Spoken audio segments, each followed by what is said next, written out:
साबुदाणा डोसा बनवण्यासाठी लागणारे साहित्य आहे 1 कप वरीचा तांदूळ,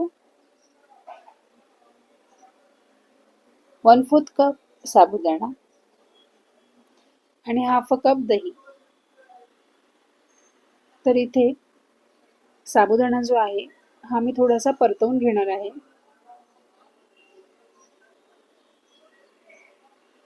तर मी इथे एक पॅन ठेवलेला आहे. ही स्टेप थोडीशी वेगळी आहे मंडळी, कारण साधारणपणे साबुदाणा जो आहे हा भिजवून वापरला जातो, पण मी थोडासा परतून वापरणार आहे.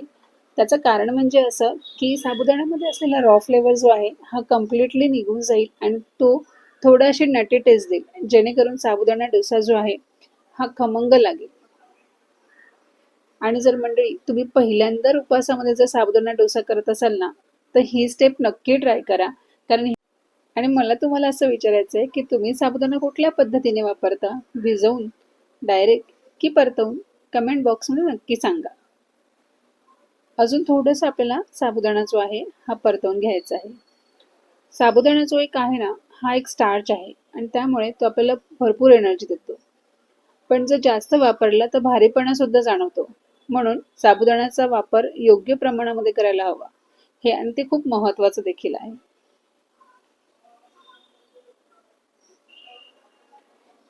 साबुदाणा इथे परतवून झालेला आहे छान असा. जास्त पण परतवायचं नाहीये त्याला.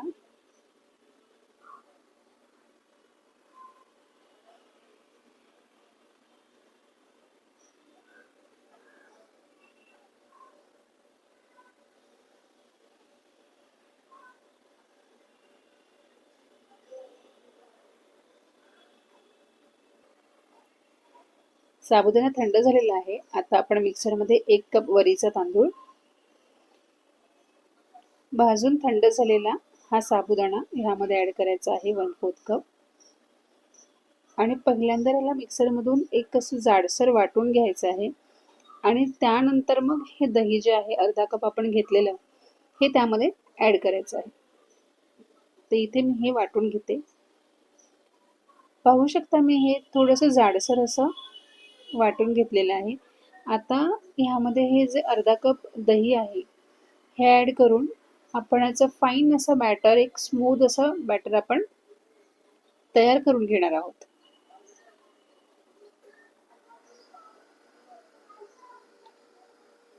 पहा, हे बॅटर जे आहे स्मूथ असं रेडी झालेले आहे.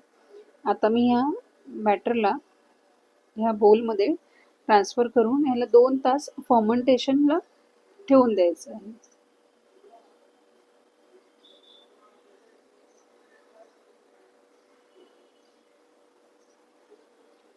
2 तासानंतर आपण ह्याची जी कन्सिस्टन्सी आहे ती आपण चेक करून त्याप्रमाणे आपण ॲडजस्ट करणार आहोत. पहिलं तर आता आपण ह्याला भांड्यामध्ये पूर्णपणे काढून घेऊन ह्याला आपण 2 तास रेस्ट करायला ठेवूया. तुम्ही मीठ ह्या स्टेजला देखील घालू शकता किंवा 2 तासानंतर देखील घालू शकता. मी 2 तासानंतर मीठ जे आहे ते घालणार आहे. आता ह्याला आपण 1-2 तास रेस्ट करत ठेवूया. पीठ जे आहे हे 2 तास फर्मेंट होईपर्यंत आपण चटणीची तयारी जी आहे ती करायला घेऊया. चटणी बनवण्यासाठी आपल्याला लागणार आहे कोथिंबीर, 2 हिरव्या मिरच्या, ह्याचे देठ जे आहेत हे काढून घ्यायचे आहेत आणि त्यानंतर अख्खे शेंगदाणे असतील तर खूपच छान. माझ्याकडे नव्हते म्हणून मी 2 चमचे शेंगदाण्याचं कूट जे आहे हे मी ह्यामध्ये घातलेलं आहे. तुम्ही ह्यामध्ये दह्याचा वापर देखील करू शकता. जेव्हा तुमचा उपवास नसेल त्यावेळेस तुम्ही खोबऱ्याचा देखील वापर करू शकता. आता हे 2 तासानंतर चेक केलं तर हे झालेलं आहे, पीठ आपलं रेडी आहे. आता ह्यामध्ये थोडंसं पाणी घालून आपण ह्याची कन्सिस्टन्सी जी आहे ती ॲडजस्ट करणार आहोत आणि मीडियम कन्सिस्टन्सी ठेवायची आहे, जेणेकरून डोसा जो आहे तो अगदी छान असा होईल.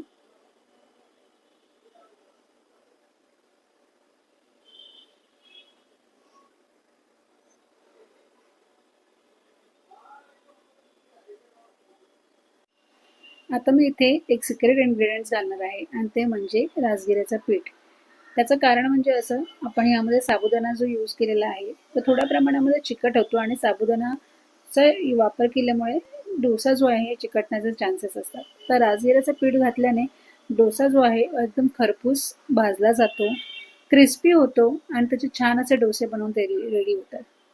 तर इथे भिडं तर मी साईडला ठेवलंच होतं. भिडं गरम देखील झालं आहे. आता यावरती मी डोसा हा बनवून घेणार आहे. एक बाजू जी आहे ही छान अशी खरपूस भाजून झाली की त्यानंतर डोस्याला जे आहे ते पलटवायचं आहे.